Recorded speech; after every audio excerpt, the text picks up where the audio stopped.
Hi Capricorn, I'm Jenny Fitterer and welcome to your February Tarotscope. The first 2/3 of the month is Aquarius season, and then we will be rolling into Pisces season towards the end of the month. I have a single card for you for the month, see what's coming up. I also am on the tail end of a cold, so if I'm a little snuffly or groggy sounding, bear with me. And the card that I have for you this month is, let's see, we've got the 10 of coins reversed. So this is the way it looks the right way up. So we have all of these lovely femmes here hanging out in the bath, lots of bubbles around them, playing a bit of music, having a lovely time. Lots of red, elegant kind of colors in the background. We also have these butterflies out front, and then all of these coins top and bottom, and it came out upside down like that, okay? So we're going to see what the 10 of coins has for you this month, Capricorn. Okay, 10 of coins, magical moments. The scene from the painting The Turkish Bath by Ingres, in conjunction with the butterflies and the 10 coins in a circle, represents the joy of living, the best results, proliferating talents, and great wealth. Significantly, individuality cannot be achieved in isolation. If you succeed in finding the bridge to others, loneliness, the shadow of missing individuality, will disappear, and with it the danger of drowning in the crowd. The communal bath represents the joys of sensuality and spiritual questions. The bath is a symbol of baptism, of rebirth, and of purification. In a spiritual sense, the card shows a true fountain of youth. If we bathe in its waters, daily contact with other people will not drain us, and we will be refreshed. The greatest wealth lies in acknowledging and fulfilling your contribution to the course of events. Your own experiences and those of others constitute a greater whole. You know that you will not be able to hold on to anything and that change is inevitable, heralding new opportunities. You are aware that your actions are based on those of your ancestors and that the younger generations will carry these forwards. Time is relative. Nothing ever gets lost. Nothing keeps you from living and from feeling your own rhythm. Nothing stops you from lingering or moving on. Practical advice. Cooperation, exchange, mutual support, and compromises are great as long as they are the result of each individual following his or her own path. They become unnecessarily limiting if based on sacrificing your independence and your individuality. Touch the moment with the magic wand of individuality and contribute to a communal style of living in which each and every individual can walk his or her own path in joy. Then the bliss of mutuality will blossom, culminating in a culture of shared intentions. I love this card. I think this card is so interesting because it touches on something that I don't feel our culture necessarily touches on very well, which is talking about the fact that individuality requires community to exist.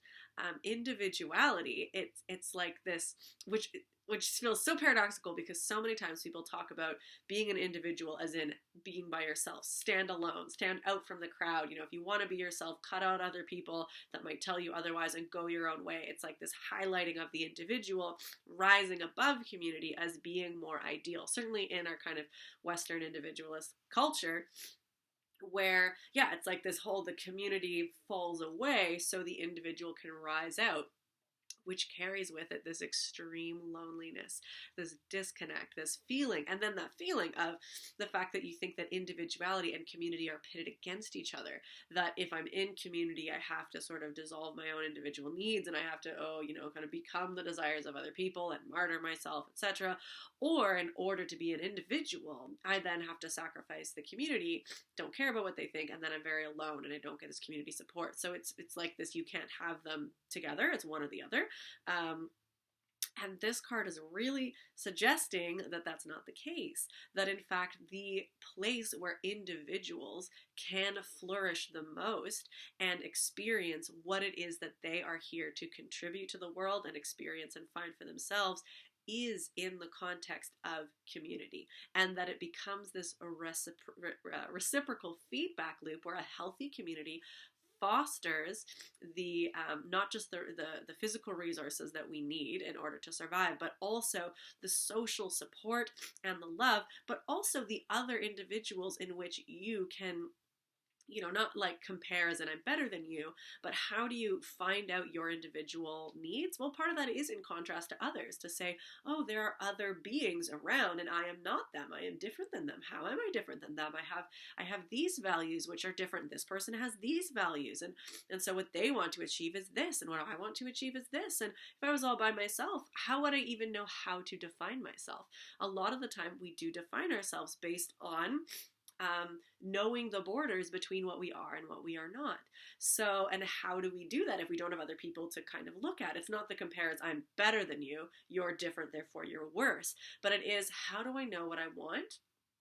Part of that is by being able to compare to somebody else who wants something else. And you're like, oh, I want that. Actually, I do like that. I see that as an example, and I can individually choose that that is also a value I share, or maybe, no, it's not quite right. I've got a different value. So we individuate in community by being able to see and work out, as everybody is kind of feeling their own individual needs and desires, that we can then foster our individuality in a greater way. And then that feeds back in. So this whole line is that cooperation, exchange, compromise are really excellent if they are the result of each individual involved following his or her own path. So, but not if it's about self-sacrifice. So it's not to say that, oh, I feel that, the needs of the whole are somehow above the needs of the individual, or that I ignore the needs of the whole for my own individual needs. It's that they are always interconnected. They are not separate. The same way that my needs as a whole individual, as a human being, are going to serve and be served by the individual health needs of the cells in my body, the organs of my body, the energy requirements that my body has. We're all kind of related. So the choices I make are going to build up the energy or deplete the energy of the different cells and the organs in my body. And then if my organs and have the energy they need to provide their functions, then I, as a whole, am going to feel overall more robust and be able to do what it is that I want to do in the world. So this whole system of individual cells and organs and systems all building in a completely intertwined way to form me as an organism, it is that exact same thing, just built up another level. Me as an individual, you as an individual, we all have our own little needs and goals in what we do, the same way the liver does different things than the heart, but we are all interrelated, feeding back, having our needs met by the community and our skills and resources feeding into the needs of the community. So this card is really, it's this culmination of, you are already at this precipice. This is the 10 of coins. The 10 is the last number in tarot. So it's this culmination of, you're already here. You've already kind of figured this out. Maybe you haven't put words to it yet, but you've been working towards this already. You're already aware of, where this card is talking about, the different actions of our ancestors and our progeny and us all being in this loop together. You are aware that you have agency, that you have importance, but you are also not a slave to anything in particular, so that you have a choice to stay or to go. This card is really saying, you're there, you're here, this is awesome, you've already done so much work to get here. Now what are you going to do with it? Now, do you feel that you're supported in your community? Have you felt like you've individuated really, really well? And now this is the time where you get to engage, enjoy, and proliferate that wealth and well-being. So this particular, this month, so the first 2/3 is Aquarius season, and Aquarius certainly loves individuality. One of the dangers of Aquarius is to think that individuality has to be achieved in isolation, has to be achieved by being aloof. So there can be this feeling of, I individuate, therefore I leave the crowd, and that can be very lonely. So you don't need to follow that, because the full arc of Aquarius is to be an individual that leaves the crowd for a while to go do their own thing, to explore, to experience something that only they can do, and then bring back that new knowledge and experience and innovation to benefit the community. So Aquarius leaves in order to come back and bring that new experience to benefit everybody. So this is a really great season to say, yeah, sure, you've individuated, you've got a lot to contribute. Don't be afraid to step away off the beaten path for a while, but don't think that that's the final destination. That's not where it ends. Take all those discoveries and realizations, and then you can bring them back to your community in order to help others individuate and have this really lovely reciprocity that I've just been talking about. Then at the end of Aquarius season, towards the end of February, we have Pisces season. And Pisces is really very thematic in terms of understanding our place in the whole, because Pisces is this element of the borders between boundaries dissolving and realizing that we are actually all one sort of thing, one ecosystem, one energy source.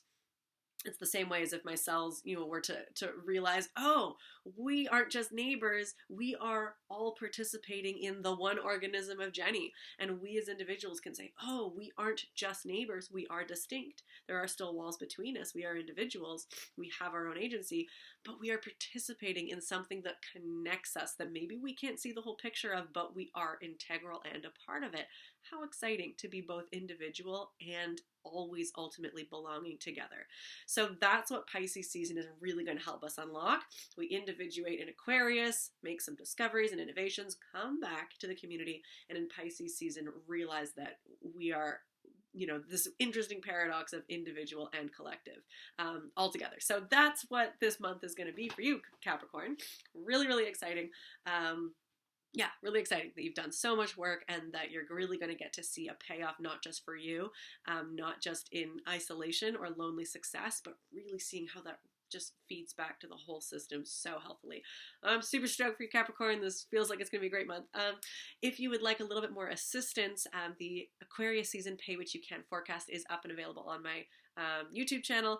I super appreciate any and all donations, but I would highly suggest you checking that out, because we are finally, for the first time in ages, all planets are moving direct, and we're not in these retrograde loops, which is part of why we're going to suddenly start feeling all this forward motion. But I don't want to spoil it.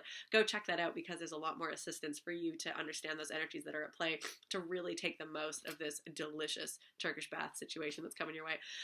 Okay, Capricorn, that's it from me. Thank you so much. Have a lovely February, and I'll see you next month.